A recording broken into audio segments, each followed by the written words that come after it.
Ukiwaona watu wote walioko hapa ni wale wale, sema ni wale wale. Uliyekaa naye hapo pembeni yako ni yule yule. Mtagombana leo, lakini ni yule yule. Unawahitaji watu wakati wote. Uwe na cheo usiwe na cheo, unahitaji watu. Uwe na fedha usiwe na fedha, unahitaji watu. Kwenye maisha Mungu ametutengenezea mazingira ya kuwategemea wengine. Hata ulipokuwa unaugua, ulihitaji daktari mwingine wa kukutibu wewe. Na hata siku ukifa hutajizika, utazikwa na wengine. Unawahitaji watu. Mimi nikiangalia hii meza yote na ushuhuda nayo, nikianzia mkuu wenu wa wilaya, ni wale wale. Ni wale wale.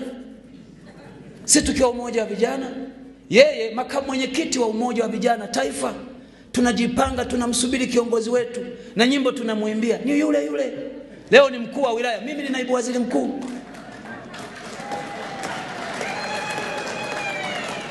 Mkuu wa mkoa akiwa chama alikuwa kiongozi wetu, akaletwa hapa Kahama akawa mkuu wa wilaya. Maisha yameenda, amekuwa naibu katibu mkuu wa chama, akawa kiongozi mkubwa wa chama. Mimi nilikuwa waziri, yeye mkuu wa wilaya. Leo mkuu wa mkoa, mimi naibu waziri mkuu, waziri wa nishati, mjumbe wa halmashauri kuu ya taifa. Watu ni wale wale.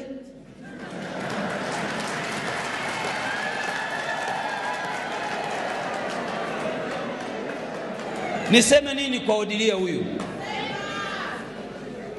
Odilia alikuwa katibu wa vijana wilaya ya Geita. Mimi wakati ule nikiwa mwenyekiti wa jumuiya ya wazazi wa mkoa wa Geita. Baadaye maisha yamekwenda, ameletwa Bukombe, amekuwa katibu wangu wa chama.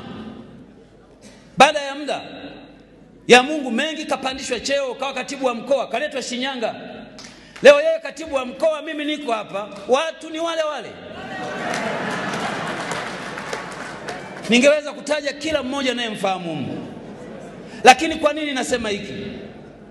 Katika maisha usigombane na mtu, sababu kuna wakati utamhitaji.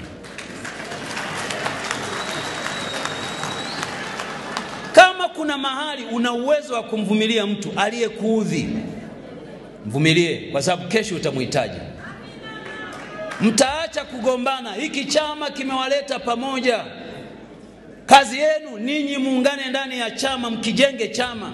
Msiruhusu mipasuko miongoni mwenu. Na kwa taarifa yenu, mkisikia chama tawala kimeanguka mahali kokote duniani, ugomvi ulianzia ndani ya chama chenyewe, wakapagalika, basi wapinzani wakapita katikati yao. Mimi natoka Bukombe. Pale Bukombe nilikuta mbunge wa upinzani. Aliyempa ubunge ni wana CCM wenyewe. Kwa nini? Waligombana ndani. Walivyogombana ndani, wakasema tukose wote, akaingia wa upinzani. Matokeo yake maendeleo yakasimama miaka 5 ya kuwa na maendeleo. Leo tunahubiri upendo kwa sababu tunajua iko nguvu kwenye upendo kwa ajili ya kuwaletea maendeleo watu.